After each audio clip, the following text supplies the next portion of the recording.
ఒక 35 సంవత్సరాలు అవుతుంది నేను రాజకీయాల్లోకి వచ్చి. మీకు ఎప్పుడైనా కానీ రాజకీయాల్లో లోకల్ బాడీస్ అనేది ప్రభుత్వానికి వన్ సైడ్గా అంటే అద్భుతమైనటువంటి పరిపాలన ఉన్నప్పుడు వన్ సైడ్ ఎలక్షన్ జరుగుతాయి. అయితే కొన్ని టీవీ ఛానల్లో పేపర్లో కూడా నేను ఈ సందర్భంగా రిక్వెస్ట్ చేస్తున్నా, పొద్దుటి నుంచి చూస్తున్నా, war one side war one side war one side అని. మరి గతంలో బీఆర్ఎస్ ప్రభుత్వం 2 సార్లు లోకల్ బాడీస్ ఎలక్షన్ జరిగినప్పుడు రేపు ప్రెస్లో మీరు ఏదైతే ప్రింట్ చేయబోతారో అది కూడా చేయండి. వారు వన్ సైడ్ అంటే ఎట్లుంటుందో దాన్ని బట్టి తెలుస్తుంది.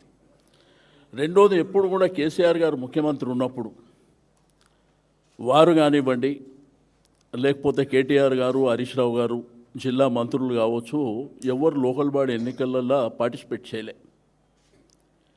ఇప్పుడు జరిగినటువంటి జిల్లా పరిషత్తు మున్సిపాలిటీ ఎలక్షన్లో కేటీఆర్ గారితో మేము పార్టీగా మాట్లాడినప్పుడు, అన్న ఎవరంతలో వాళ్ళు చేసుకుంటారు అన్న, నేను కూడా మా కాన్స్టిట్యున్సీనే పోతున్నా అని మీకు చూసారు. మీరు కూడా హరీష్ రావు గారు ఎక్కడ తిరిగారు, కేటీఆర్ గారు ఎక్కడ తిరిగారు, ఏదన్నా అత్యంత అవసరం ఉంటే సైడ్ బై సైడ్ ఎవరన్నా రమ్మంటే పోయిరే తప్ప ముఖ్యమంత్రిలాగా గిరిగూసుకొని రాష్ట్రం అంతా అన్ని జిల్లాలు తిరిగే ఒకవైపున మున్సిపాలిటీల ఎలక్షన్ ఉంది, ఆ పక్కనే గవర్నమెంట్ మీటింగులు పెట్టి ఫౌండేషన్లు, సంక్షేమ కార్యక్రమాలు, మహిళలకు అది ఇస్తాం ఇది ఇస్తామని.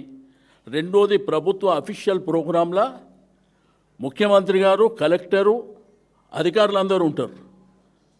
అందులో బూతు మాటలు మాట్లాడు, అధికార కార్యక్రమాలలో బూతు మాటలు మాట్లాడటమే అత్యంత తప్పు. ఆ విషయాన్ని పక్కన పెట్టి ఇప్పుడు ఈ ఎలక్షన్లో మా పార్టీ పరంగా మా కార్యకర్తలు, నాయకులు, అక్కడ గతంలో ఉన్నటువంటి శాసనసభ్యులు, శాసన మండలి సభ్యులు, మాజీలు, వాళ్ళు వీరోచితంగా పోరాటం చేసిరు తప్ప మా నాయకత్వం ఎక్కడ తిరిగింది మీరు టీవీలో, పేపర్లో చూసిరు. ఇట్లా ముఖ్యమంత్రిలాగా రాష్ట్రం అంతా గిరిగీసుకొని తిరిగి కరెక్ట్ 3 రోజుల ముందు ఇష్టం ఉన్నట్టు డబ్బు మద్యం పంపించి ఎలక్షన్ చేయలే. రెండోది, గీటున ఏంది, అద్భుతమైనటువంటి పరిపాలన ఉంటే ఎవరు పోకున్నా కానీ ఆ పార్టీని, ఆ ప్రభుత్వాన్ని ఆదరిస్తారు. గతంలో మేము అది చేసినాం. మీరు ఎవరైతే డబ్బా కొడుతున్నారో వారు వన్ సైడ్ అని అది కూడా ప్లే చేయండి. 2 సార్లు కేసీఆర్ గారి నాయకత్వంలో జరిగినటువంటి ప్రభుత్వంలో మేము మున్సిపాలిటీలు ఎన్ని గెలిచినాం, కార్పొరేషన్లు ఎన్ని గెలిచినాం, జిల్లా పరిషత్ ఎన్ని గెలిచినాం, అవి కూడా మీరు చూపండి. అది కాకుండా దీన్ని వార్ వన్ సైడ్ ఎట్లా అంటారండి? 85 నుంచి 90% గెలిస్తే వార్ వన్ సైడ్. కార్పొరేషన్లు ఎన్ని ఉన్నాయి? మేజర్ కార్పొరేషన్లు నిజామాబాద్లో గెలిచిర్రా, కరీంనగర్లో గెలిచిర్రా, మహబూబ్ నగర్లో గెలిచిర్రా, కొత్తగూడెంలో గెలిచిర్రా, ఒకటి నల్గొండలో గెలిచారు. రెండోది రామగుండం గెలిచారు. మూడోది మంచిర్యాల కూడా గుడ్డిలో మెల్ల. ఏ కార్పొరేషన్ మీరు గెలిచారు? ప్రజాపాలన, అద్భుతమైనటువంటి పాలన, అందరినీ మా క్యాండిడేట్లను దొంగతనంగా ఎత్తుకపోయి విచ్చలవిడిగా డబ్బులు ఇచ్చి పోలీసులు అడ్డు పెట్టుకొని రాజ్యం చేసేటువంటి మీరు దీన్ని వారు వన్ సైడ్ ఎట్లేస్తుందో చూపించే టీవీలు కానీ రాసే పేపర్లు కూడా మీరు ఆలోచన చేయవలసినటువంటి అవసరం ఉంది. వారు వన్ సైడ్కు డెఫినేషన్ చెప్పవలసినటువంటి అవసరం ఉంది. నేను నిన్ననే చెప్పిన, ఇది గెలుపు కానే కాదు. ఇప్పుడు కేటీఆర్ గారు చెప్పినట్టు ఎన్ని దగ్గర అంగుంది ఇక ఈ దొంగ రాత్రి. ఇప్పుడే మేము ఆడ కూర్చున్నప్పుడు పోలీసు వాళ్ళు గెలిచిన వాళ్ళు ఎత్తుకపోతారు.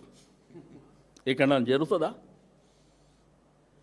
కాబట్టి ఇవన్నీ శాశ్వతంగా నిల్వవు. నేను రాజు, నేను మంత్రి, ఇవన్నీ చూసినాం సార్. మేము ఈ మన భారతదేశంలో మహాభారతం చూసినాం, రామాయణం చూసినాం, ఎన్నో చూసినాం. కానీ ఒకటి మాత్రం గుర్తుపెట్టుకోండి, మొన్న జరిగిన పంచాయతీ ఎన్నికలు కానీ, ఈరోజు జరిగిన మున్సిపల్ ఎలక్షన్ కానీ, ఈ రిజల్ట్స్ కానీ మీ పరిపాలనకు ఈ రిజల్ట్స్ అనేది గీటురాయిగా లేదు. మీరు అది గమనించుకోవాల్సినటువంటి అవసరం ఉంది. మీ విర్రవీగేటువంటి మనస్తత్వాలకు ఖమ్మంలో ముగ్గురు విర్రవీగారు. కొత్తగూడెం మేజర్ కార్పొరేషన్ కదా, చిన్న మున్సిపాలిటీలు ఎన్ని గెలిచినా మేజర్ కార్పొరేషన్ కొత్తగూడెమే కదా. ఎన్ని వచ్చినాయి? 20 వచ్చినాయి కాంగ్రెస్కి. అక్కడ వాళ్ళకంటే సిపిఐకి 25 వచ్చినాయి, మాకు 9-10 వచ్చినాయి. కాబట్టి ఒళ్ళు దగ్గర పెట్టుకొని మీ ప్రభుత్వం పరిపాలన చేసి ప్రజల మన్ననాలు పొందాలి. అంతేగాని ఎలక్షన్లు రాగానే దౌర్జన్యపూరితంగా డబ్బులు ఇచ్చేసి పోలీసులను అడ్డం పెట్టుకొని మా ఇష్టానుసారం చేసుకొని పోతామంటే అసలు ఎక్కడైనా కానీ పక్క తెలుగు రాష్ట్రాలు తీసుకోండి, ఒక ముఖ్యమంత్రి ఎప్పుడన్నా లోకల్ బాడీ ఎలక్షన్లో తిరిగింది చూసిరా? పంచాయతీ ఎలక్షన్లో కూడా తిరిగిండు కదా. మళ్ళీ ఆ రోజు 35-40% మాకే ఓటు బ్యాంక్ వచ్చింది కదా. కాబట్టి ప్రజాస్వామ్యంలో ప్రభుత్వాలకు అవకాశాలు ఇస్తారు. మీ అబద్ధాల మాటలు, దొంగ మాటలు చెప్పి ఆ రోజు మా ప్రభుత్వం మీద మేము రూపాయి ఇస్తున్నామంటే మేము 10 రూపాయలు ఇస్తామని, మేము ₹1,00,000 కళ్యాణ లక్ష్మి అంటే మీరు బంగారం ఇస్తామని ఇట్లా మోసాలు చేసి రైతాంగాన్ని, ప్రజల్ని మోసం చేసి అధికారంలోకి వచ్చినటువంటి మీరు ప్రజలు కూడా ఆలోచించారు. 10 సార్లు కేసీఆర్ గారికి అవకాశం ఇచ్చారు, ఒకసారి చూద్దామని. బట్ మీ నిజస్వరూపం మీరేమనుకుంటున్నారు? ఈ కొద్ది గెలుపుతోనే గెలుపు అనుకుంటారు. బట్ ప్రజల అకౌంట్ ఎట్లుంటుందంటే అసెంబ్లీ ఎలక్షన్స్ వరకు మీ పాపాలనన్నీ వాళ్ళ కడుపులో దాచుకుంటారు. అసెంబ్లీ ఎలక్షన్ వచ్చినప్పుడు మాత్రం మీ పాపాలనన్నీ కడిగేటువంటి పరిస్థితి వస్తుందని చెప్పి నేను ఈ సందర్భంగా మాట్లాడితే, ప్రజాపాలన ప్రతి ఒక్కడు మాట్లాడతాడు. ప్రజాపాలన అద్భుతమైన పాలన.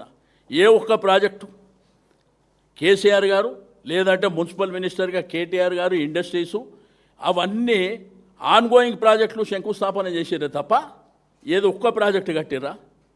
ఒక్క ప్రాజెక్ట్ ఎక్కడన్నా మాట్లాడితే అన్ని దొంగ మాటలు మాట్లాడి అలా అబద్ధాలు మాట్లాడి ఇక దానికి కొంతమంది వత్తాసు బల్కనీకి పొద్దున్న చూస్తున్నా వార్ వన్ సైడ్. అరే నీ అమ్మ, వార్ వన్ సైడ్ అంటే దేన్ని అంటారు? వార్ వన్ సైడు దేన్ని అంటారు? వార్ వన్ సైడ్ 100% వస్తే వార్ వన్ సైడ్. రెండోది, ప్రభుత్వంలో ఉన్నటువంటి ఎవ్వరు కూడా ప్రచారానికి వెళ్ళకుండా మా పరిపాలన మీద ఓటేయమంటే అది వారు వన్ సైడ్ అవుతుంది. మీకు ఇంత క్లియర్గా మీకు అధికారం అన్ని విధాలుగా దుర్వినియోగం చేస్తే మీకు 1000 వస్తే మాకు 500 చిల్లర వస్తున్నాయి. ఇది క్లియర్ కట్ కదా. ఒక్క కార్పొరేషన్ ఎక్సెప్ట్ ఒక నల్గొండ, రామగుండం, ఆ మంచిర్యాల కూడా 60లో 30 వచ్చింది, గుడిలో మెల్ల. మేజర్ కార్పొరేషన్లు ఏమొచ్చింది చెప్పండి. పోయి రిజల్ట్స్ రాకముందే ఢిల్లీలో పోయి డబ్బా కొట్టుకొని ఆ రాహుల్ గాంధీని పొద్దున్నే ఆ నైట్ డ్రెస్ మీద పట్టుకొని ఫోటోలు దిగి ఏం డబ్బా కొడుతురు? మల్లికార్జున ఖర్గే గారు చెప్పినట్ట వారు వన్ సైడ్ అయిపోతుందని. సో ఇదేనా వన్ సైడ్? మాట్లాడితే అడ్డగోలు మాటలు మాట్లాడి 3 కార్పొరేషన్లు అంట. 3 కార్పొరేషన్లకు తలాతోక ఏమన్నా ఉందా? ఇన్ఫ్రాస్ట్రక్చర్ ఉందా?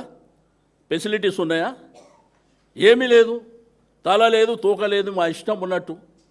ఇక తుగులకలకు రాజ్యం ఇస్తాం, మేమేం చేస్తాం, ఇట్లా టైప్లో ఉంటుంది. కాబట్టి ఒకసారి ప్రజలు అన్నీ బాగా చేస్తున్నారు. బట్ టైం వచ్చినప్పుడు చురుక పెడతారు. అప్పుడప్పుడు ఏంటంటే జస్ట్ చురుకలు మున్సిపాలిటీ పంచాయతీలో పెట్టి, పెద్దది పెట్టేది మాత్రం అసెంబ్లీ ఎలక్షన్లో పెడతారు. మీరు ఇట్లనే విర్రవీక్కుంటూ పోండి, మీ కర్మ మీరే అనుభవిస్తారు. రెండోది, మీరు అడిగారు ఇంతకుముందు నేనే రాజు నేనే మంత్రి అంటే కేటీఆర్ గారిని అడిగారు. ఆ కాంగ్రెస్ పార్టీలో పుట్టి పెరిగిన అలా దరిద్రం అది. వాళ్ళు ఆలోచించుకోవాలి, మేమేంది ఆలోచించేది? మాకేం అవసరం? ఎవరైతే నేనే పార్టీలో పుట్టి నేనే పార్టీలో పెరిగి కాంగ్రెస్ రక్తం నా గుండెల్లో ఉన్నదనేటువంటి ఆ సిగ్గులేని నాయకులు వాళ్ళు ఆలోచించుకోవాలి. మాకేం అవసరం ఉంది? ఎవడు రాజు అయితే మంత్రి అయితే మాకేం చేసేది ఉంది? ప్రజలు గమనిస్తున్నారు కదా. కాబట్టి ఇవన్నీ పరిగణనలోకి తీసుకోండి. కానీ నేను ఇప్పటికీ కూడా టీవీ ఛానల్స్ కానీ మీడియా ప్రతినిధులు రిక్వెస్ట్ చేసి చెప్తున్నా, మీరు రాసేటప్పుడు మీరు చూపించేటప్పుడు వారు వన్ సైడ్ అయితే దాని డెఫినేషన్ కూడా మాకు చెప్పండి. మాకు కూడా అర్థమవుతుంది. మేము కూడా ఎంత అనుభవంతో 30 ఏళ్ళ నుంచి నేను 6 సార్లు ఎమ్మెల్యే అయినా ఎన్ని చూసిండొచ్చు నేను. వారు వన్ సైడ్ అంటే ఏంది, లేకపోతే కొద్దిగా అటు ఇటు అంటే ఏంది, ఎన్ని చూసినాం నేను. అరే ఒకటే డబ్బా నా కొట్టుర్రి, మాకేం అభ్యంతరం లేదు కొట్టుకుంటే. ప్రజలు చీదరించుకునే పరిస్థితికి మీరు కూడా రాకండి అని చెప్పి రిక్వెస్ట్ చేస్తాం.